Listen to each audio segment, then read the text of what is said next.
जो पानी पिए, पानी पीने के बाद ढक्कन लगाना भूल गए और वो गिर गया, आपका आंसर शीट गीला हो जाएगा। समझ रहे ना बात? जाएंगे कि आपने ही व्हाट्सएप की है आपको फ्रेंड को आंसर लेने के लिए। डियर स्टूडेंट्स, माध्यमिक परीक्षा देने वाले हैं जी, तो इस वीडियो को शुरू से लेकर एंड तक जरूर देखिए, क्योंकि इस वीडियो में आप लोगों को बताने वाला हूं टिप्स एंड सजेशन। ओके, तो चलिए फिर स्टार्ट करते हैं। देखिए क्या क्या पॉइंट्स मैं बताने वाला हूं इस वीडियो में। सबसे पहले गार्ड की बात करेंगे। गार्ड, तो आपके एग्जाम हॉल में कम से कम 2 गार्ड तो पक्का होंगे, ठीक है। अगर टीचर कम हो तो मुश्किल से 1 गार्ड होंगे, नहीं तो 2 गार्ड होंगे। अगर टीचर अवेलेबल है तो 1 और गार्ड होंगे जो रनिंग करेंगे एग्जाम हॉल में, ठीक है। एक आगे होंगे गार्ड और एक पीछे होंगे और एक क्या करेंगे, रनिंग करेंगे। इसीलिए अगर आप सोचते हैं मैं जो है माइक्रो करके चीटिंग करूंगा ले जाऊंगा, तो बिल्कुल मत सोचिए, ठीक है। पढ़िए अच्छी तरह से। आइए next point, question paper. Question paper की बात करेंगे तो देखिए कभी कभी क्वेश्चन पेपर जो है फॉल्ट देखने को मिलता है, यानी कि जैसे कि ये क्वेश्चन पेपर है, ऐसा हो सकता है अच्छी तरह से आपको क्वेश्चन पेपर को चेक कर लेना है, ठीक है। क्वेश्चन पेपर को क्या करना है, चेक करना है कि ऐसा नहीं है कि आपका क्वेश्चन पेपर फॉल्ट है, ठीक है। क्योंकि अगर चेक नहीं करेंगे, अगर कोई फॉल्ट है तो बाद में रिटर्न नहीं होगा जब आंसर करेंगे, ठीक है। बुकलेट नंबर जब लिख देंगे, क्वेश्चन नंबर जब लिख देंगे, और क्वेश्चन पेपर में एक नंबर होता है, ठीक है। जैसे कि यहाँ पर N1 ये नंबर है, ठीक है, N1442506। ये जब बुकलेट नंबर बैठ जाएगा आंसर शीट में तो रिटर्न नहीं होगा। इसलिए आपको क्वेश्चन पेपर को आपको क्या करना है, अच्छी तरह से चेक कर लेना है। आपको देखना है कि पेज 1 के बाद पेज 2 है कि नहीं, पेज 2 के बाद पेज 3 है कि नहीं, पेज 3 के बाद 4 है कि नहीं, सही से है पेज नंबर सीरियल वाइज है या नहीं, चेक करना है। और कहीं पर ऐसा तो नहीं है कि फटा हुआ है, ठीक है। अच्छी तरह से आप लोगों को चेक कर लेना है। ओके, इसके बाद नेक्स्ट इंपॉर्टेंट पॉइंट क्या है, स्टार्ट विथ एमसीक्यूज। आपको जो क्वेश्चन को सॉल्व करना है, आपका पेपर को सॉल्व करना है, एमसीक्यूज से स्टार्ट करना है, ठीक है। इसके बाद एसक्यूज करना है, फिर आपको एलक्यूज। बहुत सारे स्टूडेंट क्या करता है, बहुत सारे स्टूडेंट देखता है कि सर लोग ने जो कॉमन बताया था, देखते हैं कॉमन आया कि नहीं, तो वो कॉमन देखने चला जाता है। मैंने जो पढ़ा है, सर लोगों ने जो बताया वो कॉमन आया कि नहीं, मैंने जो पढ़ा है वो कॉमन आया कि नहीं। अगर कॉमन नहीं आया, अनकॉमन हो गया ना, अनकॉमन हो गया ना बाबू, तो आपका एग्जाम पक्का खराब जाएगा। आपका एग्जाम बिल्कुल एकदम खराब जाएगा, ठीक है, बिल्कुल खराब जाएगा, ठीक है। आपको वो कॉमन, आपको जो है कॉमन के पीछे बिल्कुल नहीं भागना है, जो भी है आपको तो लिखना है, ठीक है। एकदम वो दिमाग से निकाल देना है कि कॉमन आया नहीं तो कैसे लिखे, तो कॉमन के पीछे आपको बिल्कुल नहीं भागना है। इससे आपका कॉन्फिडेंट लेवल क्या हो जाएगा, गिर जाएगा। जो आपका जो कॉन्फिडेंट लेवल है वो गिर जाएगा। नेक्स्ट पॉइंट हमारा है बी कॉन्फिडेंट, यानी आपको कॉन्फिडेंट रहना है। अगर आप कॉमन के पीछे भागेंगे, अगर कॉमन अनकॉमन हो गया, मैच नहीं किया, आप जो पढ़ के आया वो नहीं आया, वो क्वेश्चन नहीं आया, तो आपका कॉन्फिडेंट लेवल गिर जाएगा। इसलिए क्या करना है, आपको कॉमन के पीछे नहीं भागना है, आपको एमसीक्यूज एसक्यूज लॉन्ग एक तरफ से क्वेश्चन को 15 मिनट के अंदर पढ़ना है। जो क्वेश्चन समझ में नहीं आएगा उसको 2 बार पढ़िए, 3 बार पढ़िए, ठीक है। उसके बाद आगे मूव कीजिए, लेकिन 15 मिनट के अंदर पढ़ के आपको पूरे क्वेश्चन पेपर को पढ़ के खत्म करना है। जो क्वेश्चन आपसे हो जाएगा उसको मार्क करना है, जो क्वेश्चन आपसे हो जाएगा उसको मार्क करना है। समझ में आ गया? ओके, ठीक है। और आपको क्या करना है, बी कॉन्फिडेंट रहना है। आपका कॉन्फिडेंट लेवल गिरना नहीं चाहिए। अगर कॉन्फिडेंट लेवल गिर गया ना, आपको जो आंसर पता है वो भी आप कर नहीं पाएंगे, ठीक है। आपका कॉन्फिडेंट लेवल हाई होना चाहिए, नर्वस नहीं होना है। अगर नर्वस हो गए तो जो आंसर आपको पता है वो भी आप भूल जाएंगे, वो भी सही से नहीं लिख पाएंगे, हाथ कांपने लगेंगे, पैर कांपने लगेंगे, ठीक है। आपको कॉन्फिडेंट बनाए रखना है, ठीक है। नेक्स्ट इंपॉर्टेंट पॉइंट है बी सेल्फिश। जी बिल्कुल, आपको सेल्फिश बनना है। अब ये मत सोचिए कि सर बोल रहे हैं कि सेल्फिश बनना है, सर कैसे कैसे बात कर रहे हैं, ये गलत बात है। मैं वो जो है वो सेल्फिश के बारे नहीं कर रहा हूं। मैं आपको बोला बस एग्जाम हॉल में आपको सेल्फिश बनना है। एग्जाम हॉल में आपको क्या बनना है, सेल्फिश बनना है, ठीक है। किसी की तरफ कोई ध्यान नहीं। अरे मेरा फ्रेंड तो बैठे हुए हैं, ये वाला फ्रेंड ये भी बैठा हुआ है, अरे ऐसा नहीं है। बिल्कुल आपको किसी की तरफ ध्यान नहीं देना है, आपको सेल्फिश बनना। कोई अगर आपको बुलाए, ए सुनो सुनो, ए आंसर क्या हुआ, नहीं, कुछ नहीं सुनना है, आपको सेल्फिश बनना है। समझ में आ गया? किसी की तरफ ध्यान देना नहीं है। 3 घंटे 15 मिनट के अंदर आपको क्या करना है, आपको पेपर कंप्लीट करना है। 15 मिनट में क्या करना है, आपको रीड आउट करना है। अगर रीड आउट फटाफट कर लिए, जल्दी से कर लिए, तो आपको लिखना भी शुरू कर देना है, अगर आपको आंसर शीट दे दिया गया है, ठीक है। और आंसर शीट भी आपको अच्छी तरह से चेक करना है, कहीं पर फटा वगैरह तो नहीं है, ठीक है। तो 3 घंटे के अंदर ही कंप्लीट करना है। इसी वजह से आपको क्या करना है, सेल्फिश बनना है, किसी की तरफ ध्यान नहीं देना है। कोई बुलाता है तो उसको भी नहीं सुनना है, कोई इधर से बोला है सुनो ए दोस्त ये क्या होगा, कुछ भी नहीं ध्यान देना है, आपको बस आंसर लिखना है। समझ गए? 1 मिनट भी किसी को नहीं देना है। जो आप 13 से 14 महीने के अंदर पढ़े, 3 घंटे 15 मिनट में आपको दिखाना है, यानी कि 3 घंटे में आपको दिखाना है।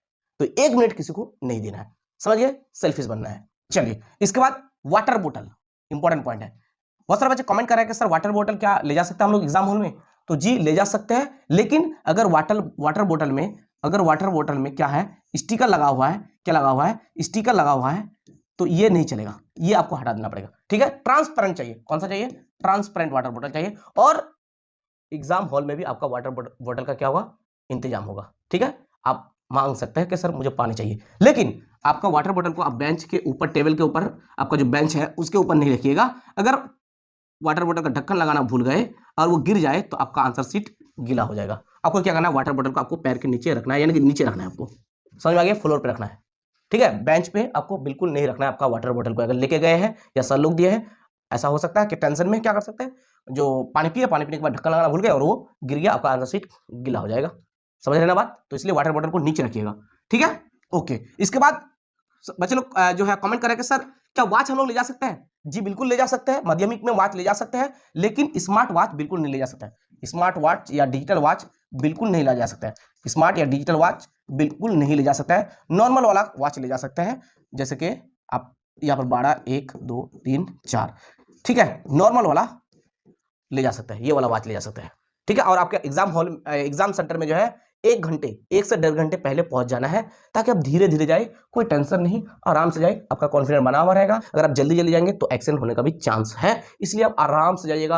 आपका एडमिट कार्ड ले लीजिएगा, रजिस्ट्रेशन ले लीजिएगा, ज्योमेट्री बॉक्स ले लीजिएगा। ठीक है, लेकिन स्मार्ट वॉच नहीं चलेगा।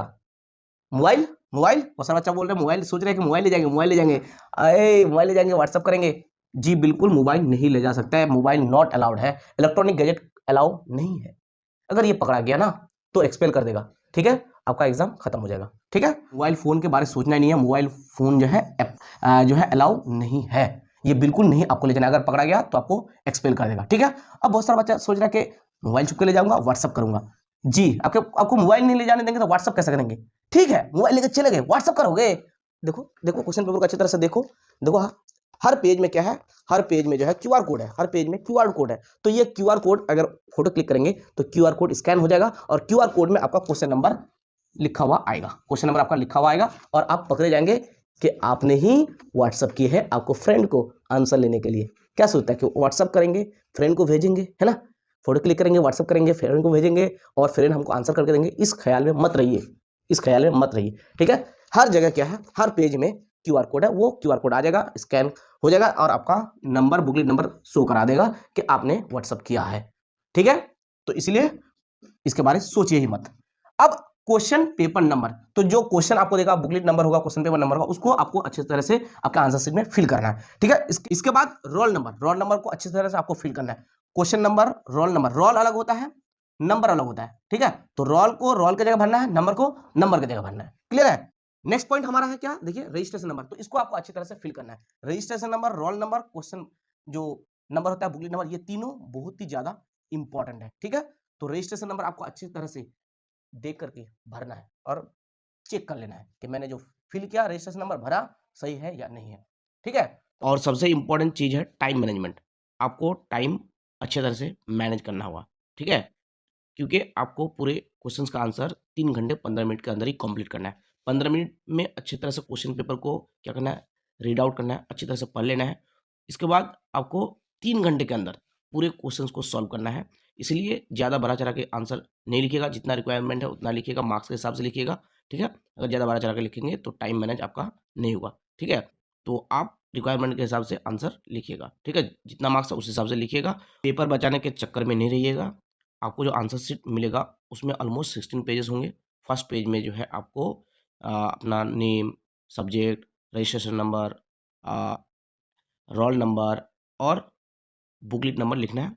आपको 14 पेजेस में आंसर लिखना है। जब आंसर शीट मिलेंगे आपको समझ में आ जाएगा कि कहाँ से आंसर लिखना शुरू करना है। और मार्जिन रखिएगा। ठीक है, मार्जिन रखना ज़रूरी है। ठीक है, क्योंकि अगर जब आप कॉपी को बांधेंगे धागा से तो मार्जिन के अंदर आ जाने से जो है वो दिखेगा नहीं क्वेश्चन नंबर वगैरह। इसके अलावा बहुत सारे आंसर शीट एक साथ बांधे जाते हैं, जिससे आंसर शीट के साइड फट सकते हैं। अगर आप मार्जिन नहीं रखेंगे तो फट जाने से मुश्किल होंगे। ठीक है, और मार्जिन रखने से कोई प्रॉब्लम नहीं, देखने में सुंदर लगता है और आपको मार्क्स भी ज़्यादा मिल सकता है।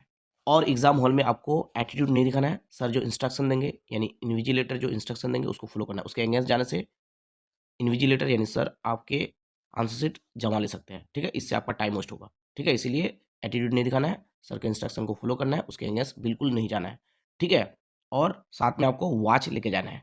ठीक है, इससे आपका टाइम मैनेजमेंट बहुत अच्छी तरह से होंगे। ठीक है, आंसर शीट सबमिट के 15 मिनट पहले एक वार्निंग बेल होगी। ठीक है, आप बेल सुन के समझ आइएगा और सर भी बोलेंगे कि ये वार्निंग बेल है। वार्निंग बेल के बाद आपको आंसर शीट जो है सप्लीमेंट के साथ बांध लेना है। उसके बाद जो भी क्वेश्चन का आंसर लिखना बाकी है वो लिखना है। बांध लेने के बाद जैसे ही 15 मिनट कंप्लीट होंगे, पेपर आपका सबमिट आपको करना पड़ेगा। सर आएंगे, सर को सबमिट करना पड़ेगा।